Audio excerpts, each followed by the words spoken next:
Welcome to the Dive Dive. Today, we're tackling a topic that might sound a little technical, but trust me, if you share your life with a dog or a cat, this is information you'll really want in your toolkit. Kidney stones. Yeah, the medical term is nephroliths. Nephroliths, right. And we're going to unpack what they are and why they can cause, well, serious trouble for our furry companions. That's right. We're digging deep into nephroliths today. Hmm. Think of the kidney as, your pet's internal filter. Okay. Nephroliths are basically mineral deposits, urinary stones that form right there in the renal pelvis. That's kind of the main collection area inside the kidney. Right. Exactly. Or in these little pouches called collecting diverticula. And sometimes these stones, or bits of them, can actually travel down the tubes, connecting the kidneys to the bladder. The ureters. The ureters, yes. And when that happens, we call them ureteroliths. Okay, let's unpack this a bit more. So these aren't just any urinary stones, they're ones starting inside the kidney. Correct. That's the key distinction. Now, the info we're exploring today, it comes from looking at stones that vets sent in for analysis, right? Yeah. Plus current veterinary understanding. Mm-hmm. And it's worth remembering the actual number of pets dealing with this is probably higher than the official reports suggest. Why is that? Well, because many animals might not show obvious signs, Yeah. or maybe their stones just don't get retrieved and tested. Yeah, right. Makes sense. Exactly. And look, while this might seem pretty complex medical stuff, our goal today is really to filter out the most crucial bits for you as a pet owner. We want those aha moments. Yeah, those light bulb moments, helping you connect the dots, get a clearer picture of what could be going on with your animal's health. So this deep dive is all about getting a solid understanding of these kidney stones in dogs and cats. We'll break down what they are, look at the causes, how they're found, treatment options, all based on the expert insights we've gathered. Let's start with what these nephroliths actually do. Okay. So at a basic level, it helps to think of them as either active or inactive. Active versus inactive. Okay. Inactive ones are, well, they're kind of just sitting there. They aren't causing infection. They're not blocking urine flow. Your pet shows no symptoms. And importantly, the stones aren't getting bigger. That almost sounds like, okay, no big deal then. But I feel like there's a catch. There definitely is. Even if they're quiet now, inactive stones can become active. And that's when things get serious. How serious? Well, nephroliths can block the urine flow leaving the kidney. They can also make the kidney more prone to nasty infections. That's called pyelonephritis. Kidney infection, right. Right. And over time, just the pressure from the stone can damage the kidney tissue itself, can even lead to kidney failure. Wow. So the crucial insight here is, even if those stones aren't causing obvious trouble right now, they're sort of like a ticking time bomb. They could cause major issues later. Okay, that definitely puts it in perspective. So these little stones can have pretty significant consequences down the line. And you mentioned something specific about cats earlier. Yes. In cats, there's this unique possibility where kidney stones can actually form from mineralized blood clots. Blood clots. Yeah, if there's some kind of chronic low-level bleeding happening inside the kidney, it's a bit different from how most other stones form. That's fascinating and a bit worrying. So the main impact is the urinary system, obviously. But if things go really wrong, like a blockage and an infection... Then it can get systemic, yes. Systemic how? Like sepsis. Exactly, septicemia. If a kidney or ureter gets blocked and there's an infection brewing, those bacteria can escape into the bloodstream. That's a potentially life-threatening situation. So it starts local, but can spread everywhere. Precisely. The problem starts in the kidney, but its effects can ripple through the whole body. Okay, so we know what they are, the risks. Now, who actually gets these? Are nephroliths rare or more common than we might think? Well, the stones that actually get sent to labs for analysis, like the Minnesota Urolith Center, they only make up maybe 1 to 1.5% of all the urinary stones they analyze. That sounds pretty low. It does. But the general feeling among vets is that the true number of cases is much higher. Like we said, many pets don't show signs, or maybe treatment doesn't involve getting the stone out for testing. Right, the hidden cases. So it affects both dogs and cats. Yeah, both species are definitely affected. Yeah. And what's really interesting is when you look at breeds. Ah, the breed predispositions. Exactly. In dogs, certain breeds seem much more likely to get specific types of kidney stones. For example, calcium oxalate stones. The common ones. The most common, yes. They pop up more often in Shih Tzus, Yorkies, mixed breeds, miniature Schnauzers, and Maltese. So if you own one of those breeds... It's definitely something to be aware of, yeah. The key takeaway might be know your breed's risks If you have a Shih Tzu, maybe mention kidney stones proactively to your vet. That's incredibly specific and useful info for owners. Does it continue for other stone types? It does. Struvite stones, you see those more in mini schnauzers, mixed breeds, Shih Tzus again, pugs, miniature poodles, Okay. Purine stones. Think English bulldogs, Dalmatians, Yorkies, Shih Tzus again. Shih Tzus seem to be on a few lists there. They do show up frequently, yes. And then cystine stones, more common in mixed breeds. Yorkies, English bulldogs, and French bulldogs. It's quite striking, some of these links. It really sounds like genetics plays a big role for some of these. It certainly suggests a strong genetic component, yeah. Owners should probably be aware even before seeing any symptoms, especially with those breeds. What about cats? Do we see similar breed patterns? We see some trends, maybe not quite as distinct for every single type as in dogs. Domestic shorthairs are the most common overall, by a pretty wide margin. Just because they're the most common cat, generally? That's likely part of it, but they do seem genuinely overrepresented. Other breeds that appear more often include European shorthairs, American shorthairs, domestic longhairs, Persians, Siamese, Scottish folds, and of course mixes or unknown breeds. Okay, so breed is a factor. What about age? Is this mostly an older pet issue? Generally, yes. Yeah. The average age for dogs in the data we looked at was around 10 years old. But there's a range, I assume. Oh yeah, a big range, Yeah. from just a couple of months old up to over 21 years. For cats, the average is a bit younger, maybe 7.7 years, but again, a wide range there too. So more common as they get older, but not only an old pet problem. Good to know. Exactly. Something to keep in mind. And sex, males or females more prone. It's interesting. In dogs, overall, slightly more common in females, but if you break it down by stone type, Gets complicated. right, male dogs seem more prone to calcium oxalate, cystine, and urate stones. Females get more struvite stones. And cats, similar split. Similar overall trend, slightly more females affected generally, but again, depends on the type. Male cats tend to get more of those non-crystalline matrix ones, including the dried blood type and also urate and struvite. Okay. Female cats, on the other hand, are more likely to get calcium oxalate stones. This is all really insightful. Breed, age, sex, all offering clues about potential risk. So how would someone even know? How would they suspect their pet has these, especially if they can be silent? What are the signs? That's the million-dollar question, isn't it? Because, like we keep saying, many pets show absolutely no signs. None. So they could just be found by accident. Totally. Found during an exam or imaging for something else entirely, like, finding a random pebble in your shoe you didn't know was there till you looked. So an unexpected finding a lot of the time. Exactly. But when symptoms do show up, what might you see? Things like blood in the urine that's hematuria, Okay. vomiting, maybe recurring urinary tract infections. You might notice your pet straining to pee dysuria or needing to go out way more often, polyuria. And those signs could also be from a UTI or lower bladder stones too, right? Yes, exactly. They often go hand in hand, or the signs overlap. What if things get really bad? In more severe cases, especially if, say, both kidneys are blocked, or if kidney failure develops, then you might see signs of uremia. Uremia. Like what? Lethargy, not wanting to eat, just general signs of being really unwell. Interestingly, though, our sources mention that renal colic, that severe belly pain, isn't actually that common in pets with just kidney stones compared to humans. Okay. Varied signs, sometimes no signs. So how do vets actually figure it out? How do they diagnose them? Right. Since they can be silent, sometimes they're just found during routine checks or when looking for other problems. But if kidney stones are suspected, imaging is absolutely key. X-rays. X-rays or radiographs, yes. They're great for seeing stones that are radiopaque, dense enough to show up white on the film, like bone. Which types are those? That includes calcium phosphate, calcium oxalate, struvite, and usually cystine and silica show up too, maybe just a bit fainter. But not all stones show up on X-ray. Correct. Purine stones, for example, are usually radiolucent. X-rays go right through them, like water. Much harder to see. So what do you do then? Or just to get a better look generally? That's where ultrasound comes in. Ultrasonography uses sound waves, gets a great image of the kidney internals. Or sometimes excretory urography, What's that involve? injecting a contrast dye into the blood. The kidneys filter it, and it highlights the whole urinary tract on follow-up X-rays. These methods help confirm stones are there, see how big, how many. Gotcha.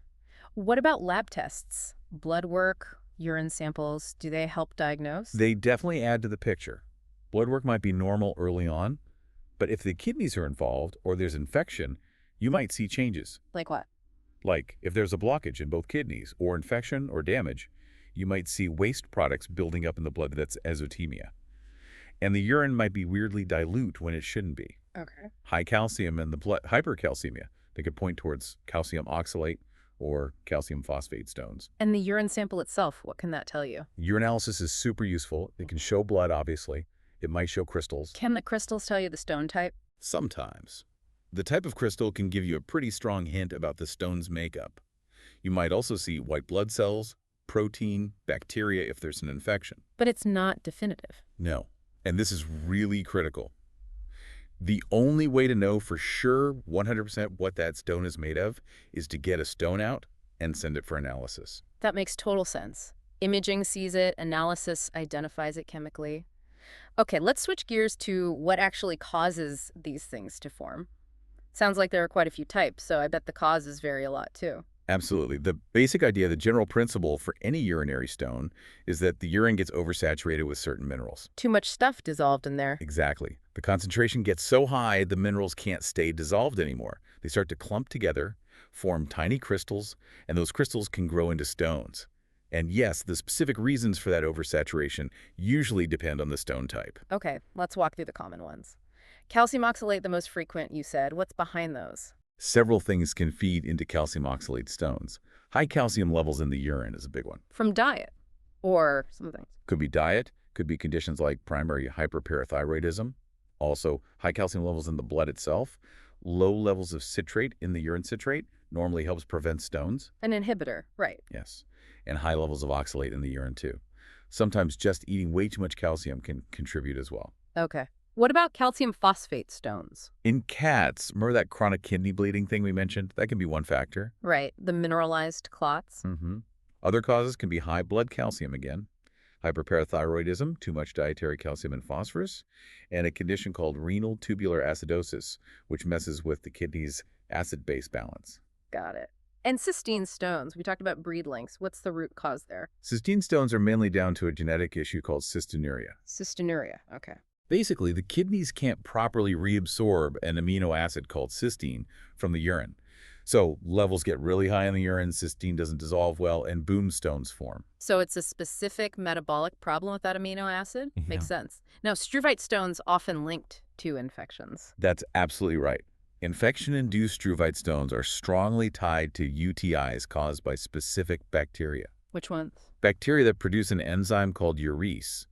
This enzyme breaks down urea, a normal waste product in urine, into ammonia. And ammonia changes the urine. Yep, makes it more alkaline, less acidic, and that alkaline environment is perfect for struvite crystals to form.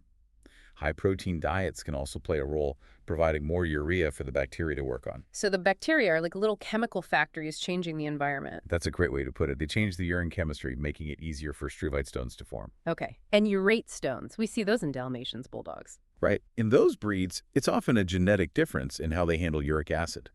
Normally, uric acid gets converted to something called allantoin, which dissolves easily. But not in them. Not as efficiently. So, uric acid levels stay high in their urine, increasing the risk of urate stones. Also, liver shunts, portosystemic shunts, can cause urate stones too. We also heard about xanthine stones. Less common. Yeah, xanthine stones can pop up in dogs being treated with allopurinol. That's a drug sometimes used for urate stones, especially if they're also eating a high purine diet. So the treatment for one stone type can cause another. It's a potential side effect, yes. The combination can sometimes lead to xanthine stones instead. In cats, xanthine stones seem related to a different, probably inherited issue with purine metabolism. Wow, it's such a complex web: genetics, diet, infections, even medications. And our sources mention some general risk factors too, things that apply more broadly. Yes, definitely. Things like urine pH, consistently alkaline urine increases risk for struvite and calcium phosphate, consistently acidic urine, more risk for calcium oxalate, cystine, urate, xanthine. So pH balance is key. Very key. Also, anything causing urine retention, urine sitting around too long, or producing really concentrated urine, both increase mineral concentration. Makes sense. Lower UTIs can sometimes travel up to the kidneys, cause pyelonephritis, potentially lead to struvite stones. And certain underlying conditions like Cushing's disease or even steroid use have been linked to a higher risk of calcium oxalate stones. This really highlights how many different paths can lead to kidney stones. The links between breeds and stone types, the role of diet, underlying health, definitely gives owners a lot to think about for their own pets. So, okay, if a pet is diagnosed, what happens next? What are the treatment options? Well, the approach really depends on whether those nephroliths are active or inactive. Remember that distinction? Right, inactive means quiet, not causing problems right now. Exactly. And for those inactive stones, the approach might just be careful monitoring, Meaning, regular checkups, urinalysis, urine cultures to check for hidden infections, repeat x-rays every, say, 3 to 6 months, just making sure they aren't growing or starting to cause trouble. but you said they could still cause sudden problems. Yes, and that's crucial for owners to understand. Even quiet stones could potentially cause a sudden, silent blockage. So monitoring is active vigilance, not ignoring them. Okay, so watchful waiting for inactive stones. When does active treatment become necessary? Generally, treatment's needed if the stones are causing an obstruction, if they're leading to recurrent UTIs, if they're causing symptoms like pain, if they're clearly getting bigger on imaging, Yeah. or, this is important, if the pet only has one good kidney to begin with. Right, you can't risk the only functioning one. So if they are causing problems, what can be done? The main options fall into a few categories. Medical dissolution, trying to dissolve them, surgery, physically taking them out, and a non-invasive thing called ESWL shockwave lithotripsy. Let's take those one by one. Medical dissolution. This involves using specific prescription diets, sometimes meds too, to try and break down the stones chemically. Does it work for all types? No, and this is a really key point. It can work for struvite, purine, and cysteine stones if there isn't a complete blockage. And it's a big, but calcium oxalate stones. The most common ones? The most common ones, unfortunately, cannot be dissolved this way. Not with current medical therapy. Okay, that's huge. Yep. So for calcium oxalate, it's likely one of the other options, like surgery. Often, yes. Surgery might be needed. Procedures like nephrotomy, which is cutting into the kidney itself, or pylolithotomy, cutting into that central collecting area, the renal pelvis.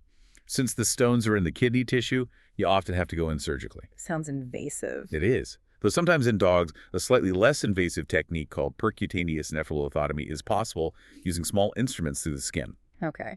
And the third option, ESWO. Right. Extracorporeal shockwave lithotripsy. It's pretty cool, actually. Totally non-invasive, no cutting. How does it work? High-energy sound waves, shock waves are generated outside the body and focus very precisely onto the kidney stones. These waves break the stones into tiny fragments. Like a tiny jackhammer from outside.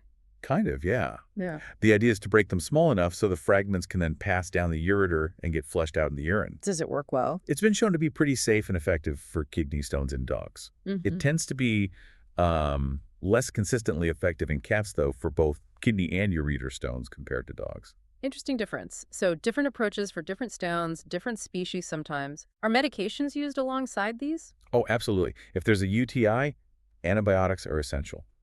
For medical dissolution, you've got specific diets, like Hill's SD for struvite. Okay. For purines, special low-protein alkalinizing diets, often with the drug allopurinol. For cysteine, similar diets plus meds like tiopronin or 2-MPG to help make cysteine more soluble. And water. I feel like water intake must be important. Crucial. Absolutely crucial, regardless of the treatment method. Increasing water intake to dilute the urine is always a major goal. Vets often aim for a specific target urine concentration or specific gravity. So it sounds very tailored to the individual pet, and you mentioned owners need to be really clued in. Totally. It's vital owners understand that even inactive stones need regular monitoring. They can turn problematic anytime. And they also need to know that metabolic stones, especially, tend to recur. Come back again. Yeah, even after successful treatment or removal. So consistent follow-up, usually every 3 to 6 months, is often recommended. It's often not a one-and-done fix, unfortunately. Right, not a one-time fix. So what about prevention? Can owners do anything to stop them forming in the first place? And what's the general outlook for pets diagnosed with them? Prevention really circles back to addressing the underlying causes, managing diet, pushing water intake to keep urine dilute, treating underlying conditions, fixing anatomical issues that might cause urine retention or UTIs. And potential complications if things aren't managed. Things like hydronephrosis, kidney swelling from urine backup, acute or chronic kidney failure, recurrent UTIs, pyelonephritis. And the prognosis, the outlook. It's really variable. Depends on so many things. The stone type, location, size. Are there complications like blockage or infection? how much kidney damage is there, if any, and honestly, how well the owner can stick to the plan. Makes sense. For stones that stay inactive, the prognosis can be excellent. For dogs, getting ESWL results are often very good. But if significant kidney failure is already set in, the prognosis is more guarded. Depends how bad it is. Obstructions, non-functioning kidneys, those make the outlook tougher. So early detection and knowing the stone type are really critical. Absolutely critical for the best possible outcome. Okay, so bringing this deep dive together, it's clear nephroliths are a serious health issue for dogs and cats. The reasons they form, how we treat them, it really varies based on the stone type and the pet's overall health. That's right. And we learned calcium oxalate is the most common type right now and crucially can't be dissolved medically. That really highlights why management and monitoring are so important. Yeah. And knowing those risk factors, especially the breed links we talked about, can really empower you, the owner, to be more proactive. This has been incredibly informative. And it leaves me with a final thought for you, our listener. Given how common these can be and how they can progress silently, what proactive steps could you discuss with your vet about your pet's urinary health, especially if your friend is one of those higher risk breeds we mentioned? That's definitely worth exploring further, having that chat with your vet. Being proactive and informed is just key, isn't it? Absolutely. Key to their long-term health and well-being. Well, thank you for joining us for this deep dive into canine and feline kidney stones. We really hope this has given you a clearer picture of this important topic.